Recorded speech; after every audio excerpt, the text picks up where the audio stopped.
Asia کی معروف درگاہ حضرت سلطان باہو کے گدی نشین پیر خالد محمود سلطان باہو نے کہا ہے کہ ماہ ربیع الاول میں دنیا بھر میں مسلمان اپنے آقائے دو جہان حضرت محمد صلی اللہ علیہ وسلم کا یوم ولادت انتہائی شایان شان انداز میں مناتے ہیں۔ اس ماہ مبارک میں اسلام دشمن قوتوں کی جانب سے ہمارے آقا کی شان میں گستاخی کرنا مسلمانوں کے جذبات سے کھیلنے کے مترادف ہے۔ ان خیالات کا اظہار انہوں نے سکھر پریس کلب میں ایک پرہجوم پریس کانفرنس کے دوران کیا۔ انہوں نے کہا ہم خاموش نہیں بیٹھیں گے، جیسے آپ نے سنا ہے کہ بتلا دو گستاخ نبی کو غیرت مسلم زندہ ہے، دین پہ مر مٹنے کا جذبہ کل بھی تھا اور آج بھی ہے۔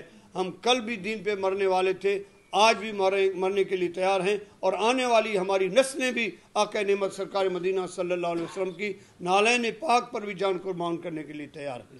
اس موقع پر انہوں نے پاکستانی عوام سے اپیل کی کہ وہ فرانسیسی مصنوعات کا بائیکاٹ کریں۔